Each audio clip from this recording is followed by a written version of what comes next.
Hi everyone, welcome you all. In today's lecture, we will discuss the solution of homogeneous linear partial differential equation with constant coefficient by using type 1, type 2 or type 3. Okay. So these are the given example and we have to solve the complete solution of this equation by using the previous method that is we discussed already. So let's start the solution. So first we have to write the given differential equation. So write down the given differential equation. So given differential equation is, and this equation called as equation number 1. Okay. Now next step is we have to convert this equation into symbolic form for the solution. Okay. So equation 1 can be written in symbolic form in symbolic form. Okay, so for converting the equation into symbolic form, we have to use the derivative with respect to x, that is by d. Okay, and derivative with respect to y is denoted by d dash. So by using these two terms, we can convert the given differential equation in symbolic form. So this can be written as, here the third derivative is present and all the three derivatives are with respect to x. So derivative with respect to x is denoted by d. So this d and the third derivative is present, so we write d cube minus 2 into. Now here again the third derivative is present but 2 comes with x. यहाँ पे जो दो derivative है वो x के साथ है, तो इसलिए हम क्या करेंगे, यहाँ पे d का स्क्वायर लिखेंगे and one derivative with respect to y, so therefore we can write d dash. Okay, and taking z is a common from that equation, which is equal to this term as it is 2e to the power 2x plus 3x square y. So this is the symbolic form of given differential equation. Now we already know that how to find the solution of this equation. So solution of this equation is given by complete solution, and which is nothing but the complementary function plus particular integral. So therefore the complete solution is given by complete solution is equal to, complete solution means value of the variable, that is a dependent variable whose derivative are present in given differential equation. So the derivative are with respect to x and y of variable z. So z is a dependent. So this is z equal to, the value is given by complementary function plus particular integral. So this is equation number 3. So now we have to find the complementary function first, then particular integral, and when we add these two values, then we get the complete solution. So by using equation 2 means the equation which is in symbolic form, तो इसका use करके हमको क्या करना है, पहले complementary function निकालना है एंड देन पर्टिकुलर इंटीग्रल हमको फाइंड करना है. So first is to find complementary function. बहुत ही सिंपल मेथड है कॉम्प्लीमेंट्री फंक्शन फाइंड करने के लिए. तो सिर्फ आपको प्रोसीजर मालूम चाहिए कि मुझे प्रोसीजर में क्या क्या करना है. तो कॉम्प्लीमेंट्री फंक्शन क्लियरली है कि लेफ्ट हैंड साइड का यूज करके हमको कॉम्प्लीमेंट्री फंक्शन मिलेगा और दोनों साइड यूज करके हमको पर्टिकुलर इंटीग्रल मिलेगा.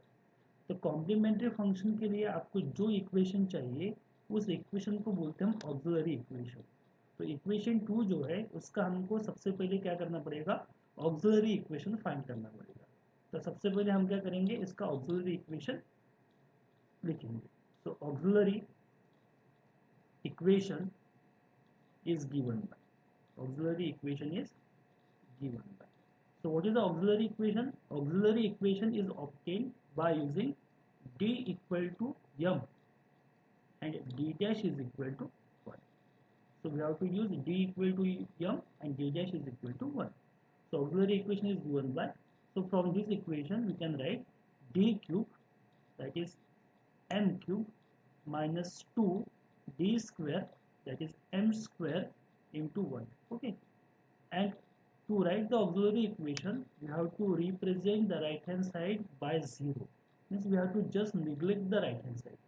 So we take this value is 0, and if there is a z, so z come on that side. 0 by z equal to 0, and this is our final equation for auxiliary, that is called the auxiliary equation. तो इसको हम अभी solve करेंगे. तो इसको हम ऐसे लिख सकते हैं m square minus 2m square is equal to 0.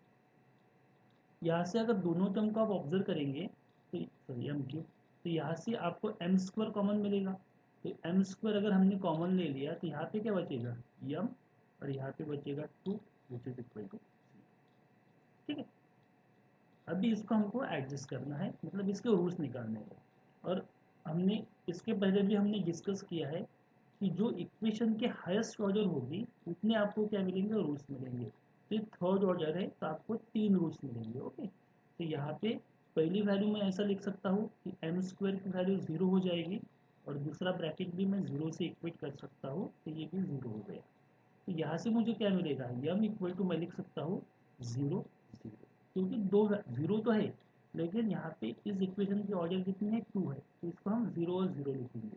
और m माइनस 2 इक्वल टू 0 है तो इसको क्या बोलेंगे हम 2 लिखेंगे. ओके. सो ये हो गए हमारे 3 रूल्स.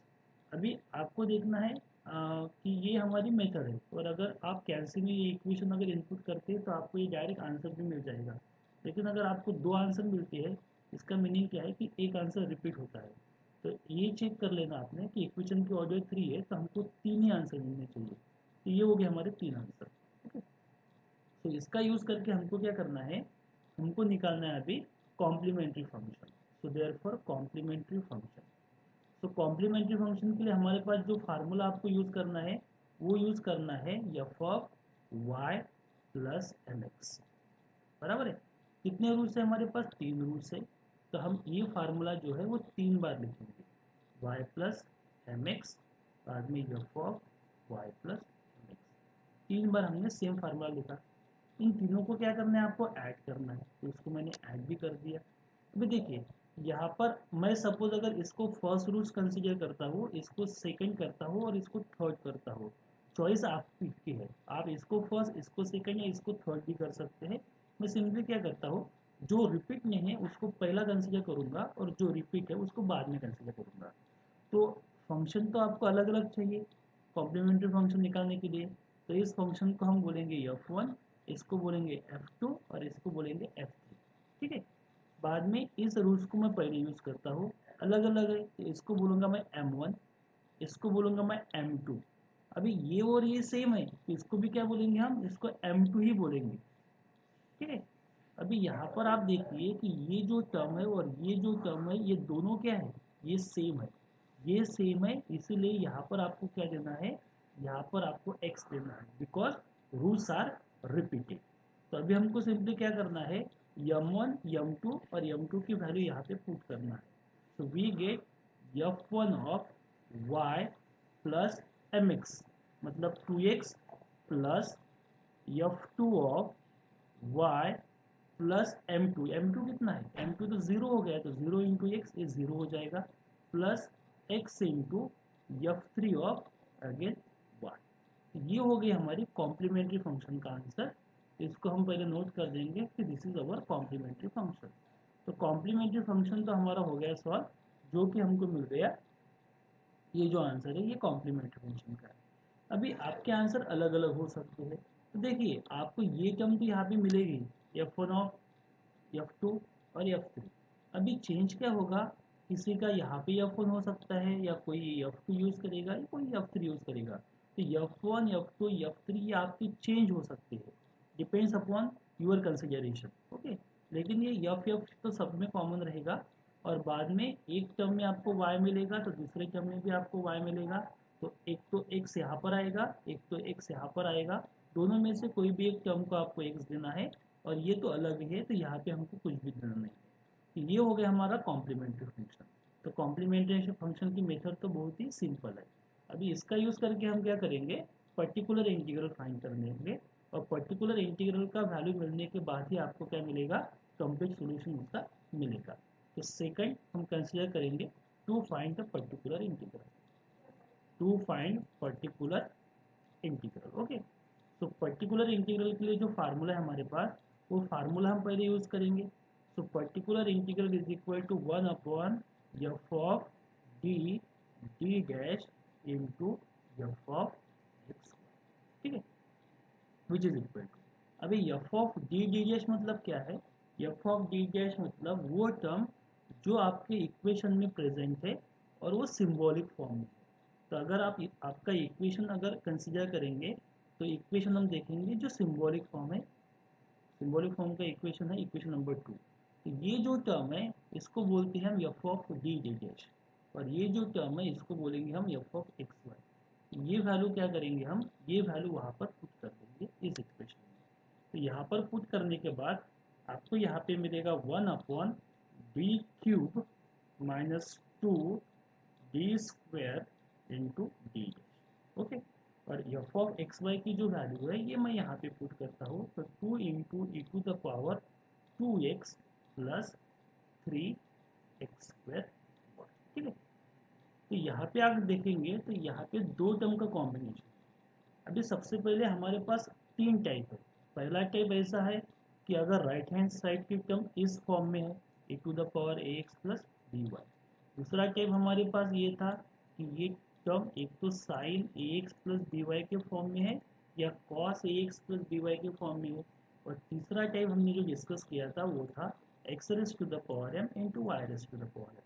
मतलब यहाँ पे सिंपली एक्सपोनेंशियल फंक्शन, एक्सपोनेंशियल, यहाँ पे टिग्नोमेट्रिक, लेकिन टिग्नोमेट्रिक कौन सा, जिसमें साइन या कॉस है उनको, और यहाँ पे इसको क्या बोलते हैं हम, अलजेब्रिक फंक्शन।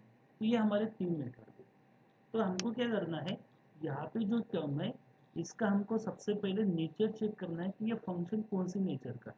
अगर ये फंक्शन सेम नेचर का है, जैसे हमने प्रीवियस प्रॉब्लम में ये एग्जांपल देखा था, एक्स प्लस वाई ये टर्म देखी थी हमने, तो ये अलजेब्रिक है, ये अलजेब्रिक है, इसलिए हमने इसको कंबाइनली क्या कंसीडर किया था, अलजेब्रिक ही कंसीडर किया था। तो यहाँ पे आपको देखना है कि अगर अलग अलग टर्म है तो उसका नेचर सेम है या नहीं है। तो अगर आप यहाँ पे ऑब्जर्व करेंगे तो जो पहली टर्म है ये एक्सपोनेंशियल है और ये अलजेब्रिक है। मतलब यहाँ पे आपको अलग मेथड यूज़ करनी पड़ेगी और यहाँ पर भी आपको अलग मेथड यूज़ करनी पड़ेगी। तो इसीलिए हम क्या करेंगे, इस प्रॉब्लम को हम डिस्ट्रीब्यूट करेंगे। यहाँ पे जो मेथड है वो टाइप 1 यूज़ करेंगे और यहाँ पे जो मेथड है उसको हम टाइप 3 यूज़ करेंगे। So it is the problem of combination type 1 and type 3। तो सबसे पहले मैं क्या करूँगा, इसको सेपरेट कर देता हूँ। इसको अगर सेपरेट करेंगे तो देखिए ये पहले टर्म पे ऑपरेट होगा और पहले टर्म में 2 तो कांस्टेंट है, तो इसको मैं ऐसे लिख सकता हूँ 1 upon d cube minus 2 d square d dash into e to the power 2x।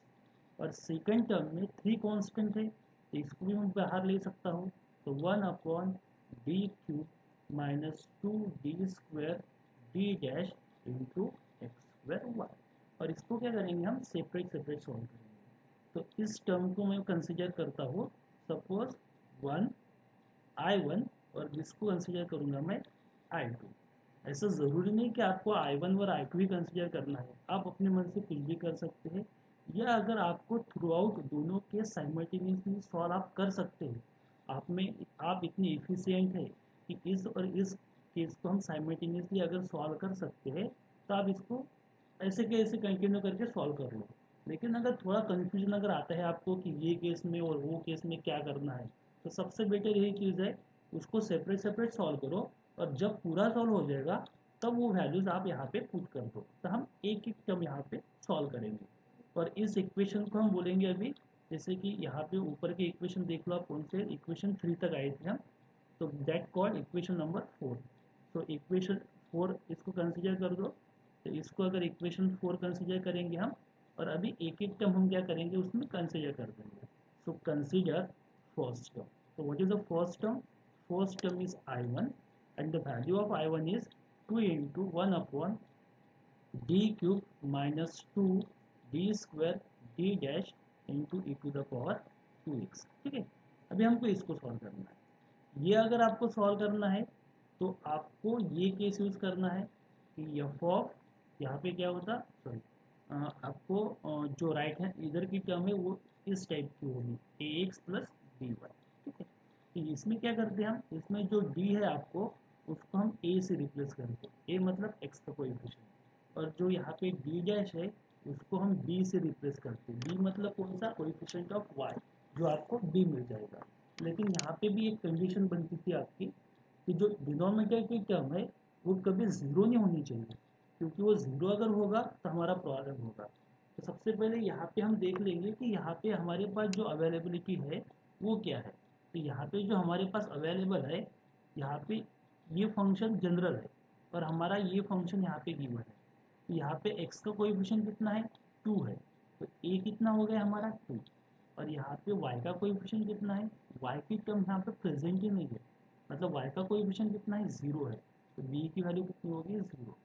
तो हमें यहाँ पे क्या करना है, जहाँ पे d है वहाँ पर 2 रखना है और जहाँ पर d डैश है वहाँ पर 0 रखना है, और डिनोमिनेटर 0 नहीं आना चाहिए। तो अगर आप यहाँ पे चेक करेंगे तो डिनोमिनेटर 0 नहीं होगा, क्योंकि d डैश सिर्फ 0 है, तो ये 0 हो जाएगा, लेकिन ये कुछ ना कुछ आपको यहाँ पे मिलेगा, तो हमारा काम तो हो जाएगा। तो हम यहाँ पे वैल्यू पुट करेंगे 2 इंटू 1/, नाउ डी क्यूब मतलब क्या आ जाएगा, यहाँ पे ये आएगा 2 का क्यूब माइनस 2 इंटू ये 2 का स्क्वायर, और डी डैश कितना है, 0, तो into the power 2x as it is. ठीक है, तो ये पुट करने के बाद आपको जो आंसर मिलेगा वो हमारा आंसर रहेगा ये 2 एज इट इज 1/2 का क्यूब 8, और ये तो 0 हो जाएगा, तो 8 माइनस 0 इज 8, तो e to the power 2x। तो हमारा आंसर हो गया e to the power 2x by 4, बराबर, ये हो गया हमारा आंसर। तो इस आंसर को हम क्या बोलेंगे, इक्वेशन नंबर 5। ओके, हमने एक सॉल्व कर दिया, और इस इक्वेशन को आप कहते हो कि इक्वेशन नंबर 5। नाउ ये तो सिर्फ पहली टर्म की वैल्यू निकाल ली हमने I1, दूसरी टर्म भी हमको सॉल्व करनी है। तो दूसरी टर्म कौन सी है हमारी, I2, और I2 की वैल्यू कौन सी है, I2 की वैल्यू है 3 इंटू ये term into x square y. इसको सॉल्व करने के बाद आपको जो फाइनल आंसर मिलेगा ये दोनों का कॉम्बिनेशन मिलेगा। तो सेकेंड टर्म हम कंसिडर करेंगे अभी, तो कंसिडर I2। सो I2 का फार्मूला क्या है, 3 बाहर है, 1/, ये term as it is d cube minus 2 d square d dash, और यहाँ पे जो टर्म है वो टर्म है एक्स स्क्वायर वाई। ओके, अभी यहाँ पे हमको क्या करना है, यहाँ पे ये जो टर्म है इस पे डिपेंड करेगा कि आपको कौन सी केस यूज करना है।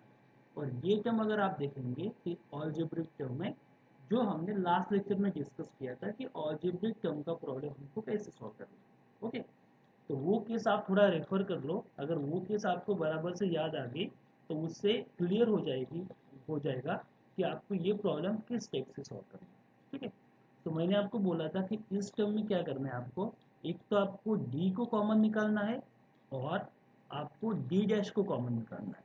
ठीक है, लेकिन एक इस पे डिपेंड करेगा, ये डिपेंड करेगा प्रॉब्लम पे। प्रॉब्लम में क्या होगा, प्रॉब्लम में एक्स का पावर होगा और वाई का पावर होगा। तो अगर दोनों पावर सेम है, मतलब एक्स और वाई का पावर अगर आपको सेम दिखता है, तो आपके पास दोनों चॉइस है, आप डी भी निकाल सकते या आप डी डैश भी निकाल सकते हो। कॉम्बिनेशन नहीं निकालना है, एक तो आप डी निकालो, डी का पावर कुछ भी हो सकता है, D D square D cube, it depends upon the order of the equation. या आप डी डैश का पावर कुछ भी निकाल सकते हैं, again it depends upon the order of equation. Okay, लेकिन दोनों पावर अगर सेम होंगे तो ही आपके पास दो चॉइस है। आप यहाँ पे अगर ऑब्जर्व करेंगे तो x का पावर 2 है, y का पावर 1 है, तो यहाँ पे क्या होगा, तो power of x is greater than power of y। तो अगर इस कंडीशन यहाँ पे कोई कहीं पर ये कंडीशन बनती है, तो आपको क्या करना है, जिसका पावर ग्रेटर है उसको कॉमन निकालना है।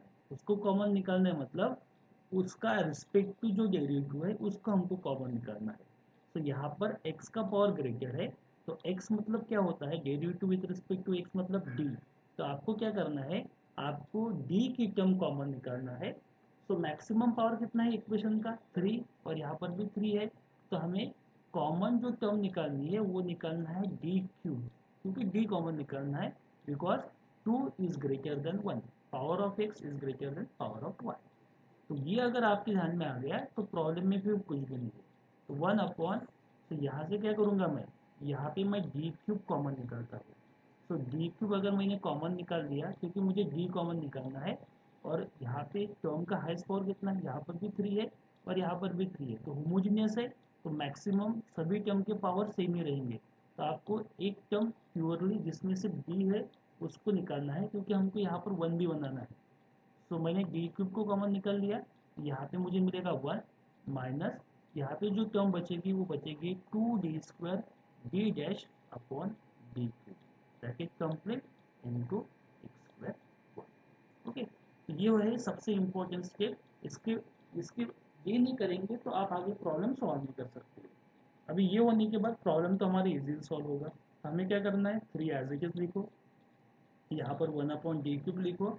अभी इस टर्म को मैं ऊपर शिफ्ट कर देता हूँ, तो ऊपर शिफ्ट करने के बाद यहाँ पे मिलेगा मुझे 1 माइनस 2, तो यहाँ से d² और यहाँ से d² कैंसिल हो गया, तो ऊपर बचेगा d डैश और नीचे बचेगा d, इतनी टर्म यहाँ पर बचेगी।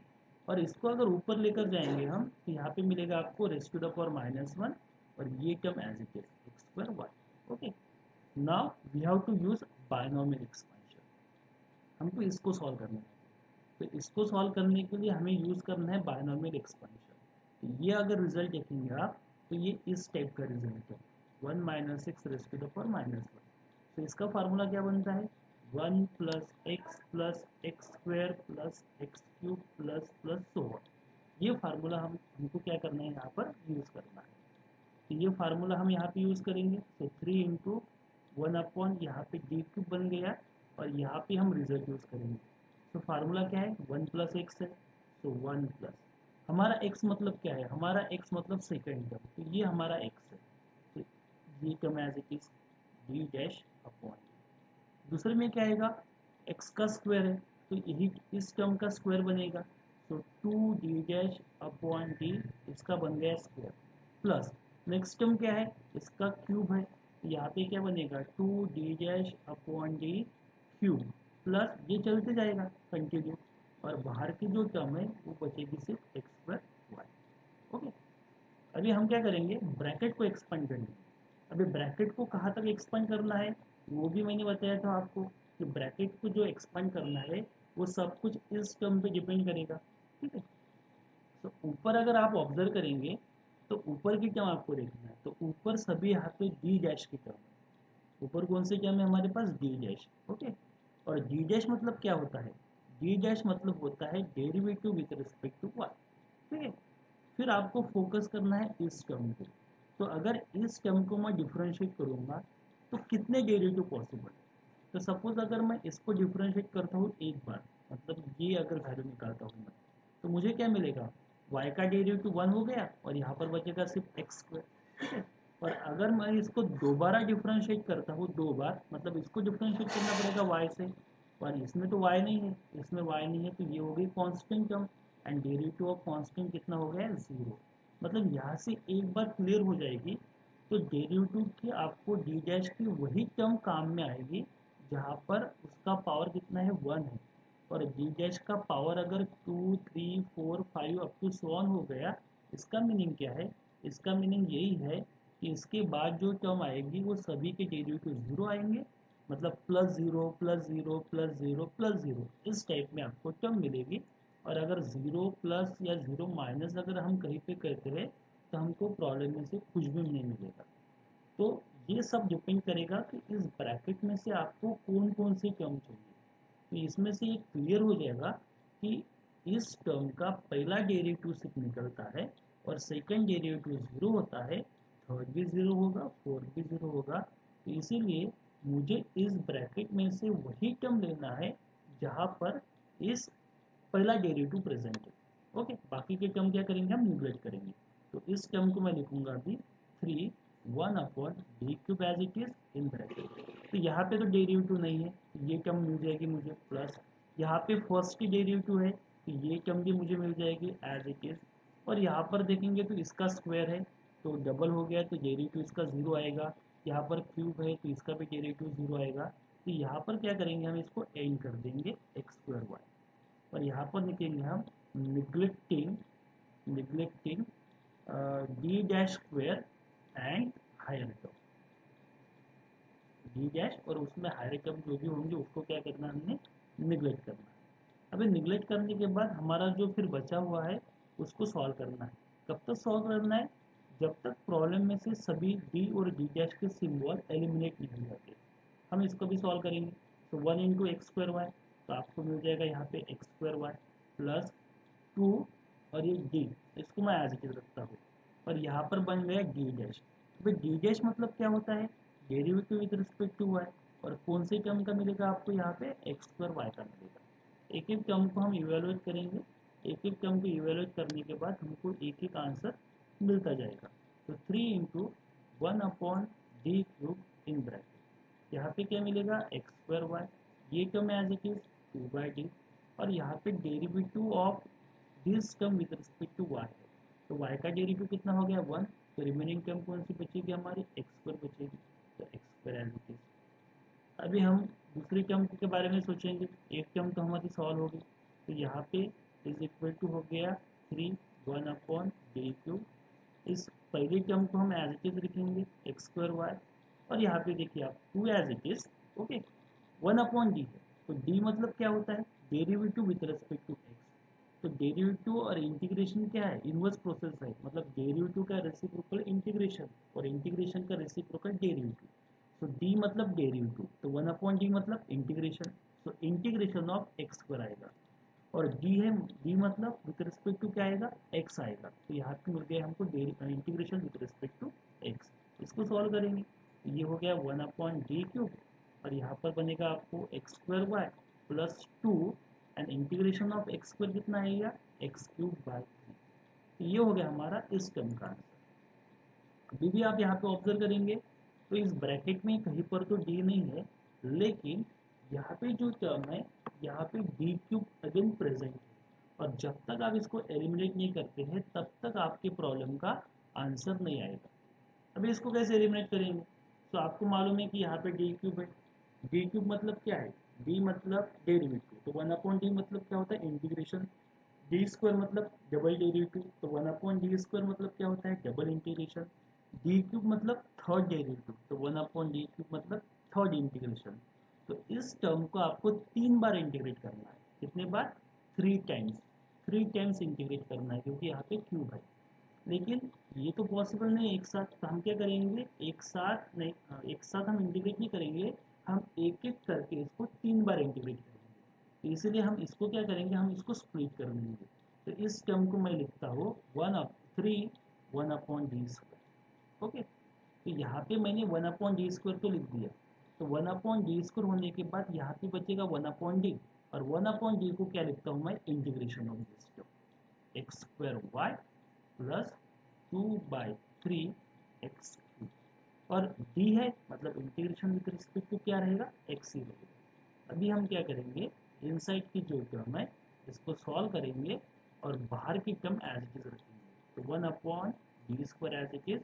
पहली बात integration with respect to x लेना है, तो y हो गया यहाँ पे कांस्टेंट, y कांस्टेंट, तो इंटीग्रेशन ऑफ x² कितना होगा, ये हो गया x³ प्लस ये 2/3 हो गया कांस्टेंट, और इंटीग्रेशन ऑफ x³ कितना हो जाएगा x⁴, ये हो गया हमारा पहला। ठीक है, अब इसको हम कैलकुलेट नहीं करेंगे, कैलकुलेट करने में क्या होगा हमारा सिर्फ टाइम वेस्ट होगा, हम पहले पूरी प्रोसेस कर लेंगे और पूरी प्रोसेस होने के बाद क्या करेंगे हम अभी कैलकुलेट करेंगे। सो अगेन 3 मैंने आज तक लिखा, अभी हम इसको और स्प्लिट करेंगे, तो इसको मैं ऐसे लिखता हूँ 1/d, तो यहाँ पे तो d² है, तो यहाँ पे अगेन 1/d बच जाएगा, 1/d मतलब अगेन क्या होगा इंटीग्रेशन, तो y x³/3 प्लस 2 इसको हम लिख सकते हैं 12 x⁴, ओके, और अगेन d है तो इंटीग्रेशन क्या होगा विद रिस्पेक्ट टू x ही होगा।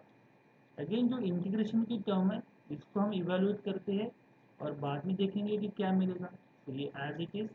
तो पहले टर्म में क्या है y कांस्टेंट और ये नीचे का 3 भी कांस्टेंट, बचा है फिर x³, तो x³ का इंटीग्रेशन क्या हो गया x⁴/4, करेक्ट है, प्लस अभी 2/12 है, तो 2/12 को मैं 1/6 लिख सकता हूँ, 2 इंटू 6 यहाँ पे हो गया x⁴, तो इसका इंटीग्रेशन क्या रहेगा x⁵5/5, ये हो गया हमारा कंप्लीट। अगेन यहाँ पर एक d बचा है, तो इसलिए अगेन इसका एक बार क्या मिलेगा हमको इंटीग्रेशन मिलेगा, लिखेंगे और इंटीग्रेशन। ठीक है, तो यहाँ पे कांस्टेंट, यहाँ पे पहली टर्म कौन सी है इसको मैं ऐसे लिखता हूँ y 4 इंटू 3 कितना हो जाएगा 12, into x raise to the power, लिख सकते हैं हम इसको ऐसा, प्लस 1/6 इंटू 5 कितना हो जाएगा 30, और ये हो गया x raise to the power 5।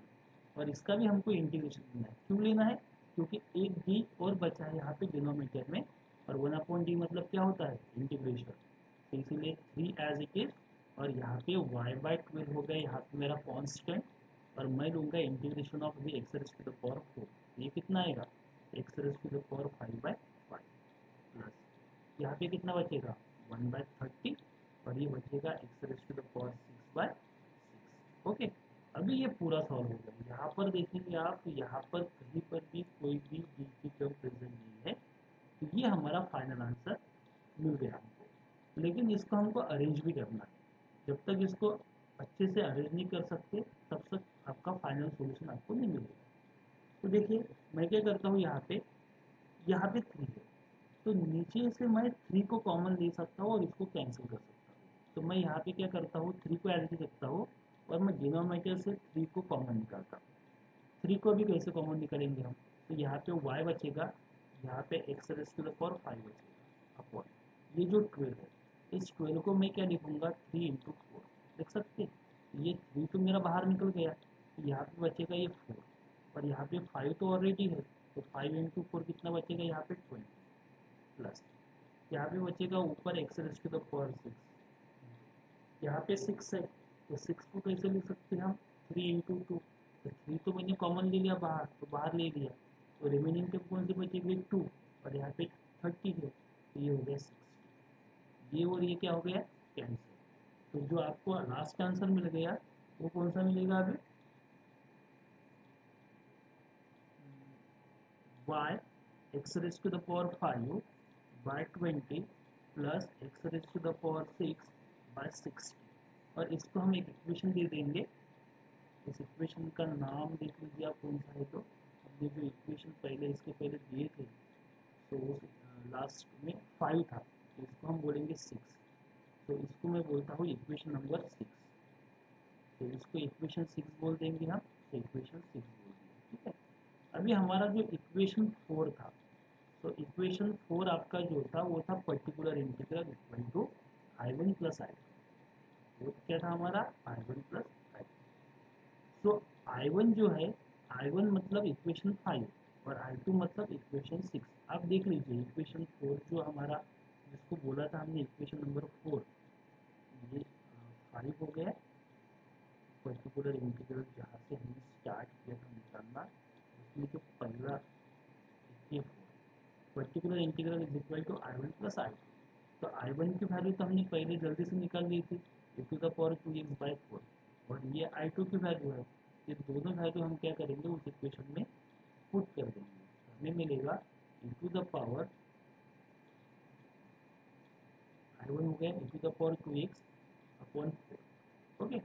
और बाद में जो I2 की वैल्यू है वो कौन सी है, x raise to the power 5y/20 plus x raise to the power 6/20, ये हो गया हमारा फाइनल आंसर। अगर आप इसको कुछ अरेंज कर सकते हैं तो वो भी कर सकते हैं आप, सॉरी यहाँ पे कितने 60, यहाँ पे 60, तो इसमें मैं एक काम और कर सकता हूँ, यहाँ से मैं 1/60 को कॉमन ले सकता हूँ, बिकॉज यहाँ पे देखिए ये जो है ये भी 60 का मल्टीपल है, मतलब इसको अगर किसी टर्म से मल्टीप्लाई करेंगे तो 60 मिल जाएगा आपको, ये इसमें भी 60 आ जाएगा, और 60 तो हाईएस्ट है ही, हम क्या करेंगे हाईएस्ट कॉमन फैक्टर लेंगे, तो हाईएस्ट कॉमन फैक्टर ले लिया मैंने 60। ये लेने के बाद देखिए अब मुझे इधर 60 चाहिए, तो 60 कैसे आएगा यहाँ पर, यहाँ का अगर मैं 15 से मल्टीप्लाई करूँगा तो 15 इंटू 4 कितना आएगा 60, तो यहाँ पर मुझे ऊपर 15 लिखना पड़ेगा, 15 इंटू द पावर 2। आप इसको यूरेट करके देखिए, e to the power 2x as it is, और 15/16 कितना हो जाएगा 1/2, मतलब हो गया बैलेंस। प्लस दूसरे इक्वेशन में क्या होगा, x raise to the power 5 into y2, यहाँ पे मुझे क्या चाहिए 60 चाहिए, तो इसको मैंने क्या किया फिर 3 से मल्टीप्लाई किया, तो 3 से मल्टीप्लाई करने के बाद मुझे क्या मिल जाएगा 60 मिल जाएगा, तो यहाँ पे भी मुझे क्या करना पड़ेगा 3 से मल्टीप्लाई अगेन करना पड़ेगा, तो वहाँ पर भी अगर मैं 3 से मल्टीप्लाई करता हूँ तो मुझे जो टर्म मिलेगी वो रहेगी हमारी 3x race to the power 5y, और यहाँ से 60 तो ऑलरेडी बाहर आ गया, तो ये बचेगा x raise to the power 6। ये हो गया हमारा पर्टिकुलर इंटीग्रल का आंसर। x2 को मैंने बाहर ले लिया, आप बैलेंस करके देख लीजिए कि 6 बराबर। लास्ट में हम क्या करेंगे, हमारा जो ओरिजिनल इक्वेशन था कंप्लीट सॉल्यूशन, कंप्लीट सॉल्यूशन को क्या बोला था हमने, complementary function plus particular integral, और वो इक्वेशन हम देख लेंगे कितने नंबर का है। इक्वेशन वो है हमारा equation number 3, complete solution is equal to, तो उसमें हम क्या करेंगे, अब वैल्यू हमारी पुट कर देंगे और हमको क्या मिलेगा, हमारा फाइनल आंसर मिल जाएगा। इसके बाद हमको फिर सॉल्व करना है। तो therefore equation 2 implies complete solution is equal to, इसको बोला था हमने z equal to complementary function plus particular. यहाँ पे हम वैल्यू पुट कर देंगे, तो z की वैल्यू आपको मिल जाएगी, कॉम्प्लीमेंट्री फंक्शन आपके पास ऊपर है, जो भी वैल्यूज है वो वहाँ पे आप नोट कर दो। तो मेरे पास जो वैल्यू थी वो थी f1 of y plus 2x plus f2 of y plus x into f3 of y, ये मेरा कॉम्प्लीमेंट्री फंक्शन था, ये मैंने यहाँ पे नोट कर दिया। और बाद में सेकंड वैल्यू थे मेरे पास पर्टिकुलर इंटीग्रल, तो पर्टिकुलर इंटीग्रल को क्या करूँगा मैं इसमें भी ऐड कर दूँगा। तो यहाँ पे मिलेगा मुझे plus plus 1/60 into x 15 into the power twice x, okay, इसको एक्सटेंड कर लेता हूँ मैं इधर, प्लस 3x² प्लस x, ये जो हमने यहाँ पे लिखा है, जो इधर की टर्म आपको लिखनी होगी, तो इसको आप अरेंज कर लो बराबर। ये पूरी टर्म जो मुझे मिली है, उस टर्म को क्या बोलेंगे हम, इस प्रॉब्लम का कंप्लीट सॉल्यूशन। ये प्रॉब्लम इसलिए मैंने लिया क्योंकि आपको एग्जाम में मिक्स टाइप के प्रॉब्लम आ सकते हैं। तो ये जो प्रॉब्लम था ये मिक्स था, जहाँ पर दो टाइप का कॉम्बिनेशन था, टाइप 1 जो हमने ऑलरेडी बहुत दिन पहले देखा था, और टाइप 3 जो मैंने कल इसके पहले लेक्चर में डिस्कस किया था, जहाँ पे हमने टाइप 3 का एक मेथड भी डिस्कस की थी और हमने प्रॉब्लम भी वहाँ पे डिस्कस किया था। तो अगर इस टाइप का प्रॉब्लम आता है तो आप इस मेथड से उसको टैकल कर सकते हो। यहाँ पे कॉम्बिनेशन ऐसा भी बन सकता है कि टाइप 3 और टाइप 2 का भी कॉम्बिनेशन बन सकता है। तो जैसे कॉम्बिनेशन बनेगा उस हिसाब से आपको क्या करना है, प्रॉब्लम को सॉल्व करना है। ये हो गया हमारा मिक्स प्रॉब्लम। तो हमने ऑलरेडी टाइप 1, टाइप 2 और टाइप 3 डिस्कस कर ली है। तो नेक्स्ट लेक्चर में हम एक लास्ट हमारा टाइप यूज़ करेंगे, that is called the general type. अगर आपका प्रॉब्लम टाइप 1 से सॉल्व नहीं होता है, अगर आपका प्रॉब्लम टाइप 2 या टाइप 3 से भी सॉल्व नहीं होता है, तो उसके लिए हम क्या करेंगे, जनरल मेथड यूज़ करेंगे, उसको बोलेंगे हम टाइप 4। तो हम नेक्स्ट लेक्चर में वो डिस्कस करेंगे। So thanks for watching.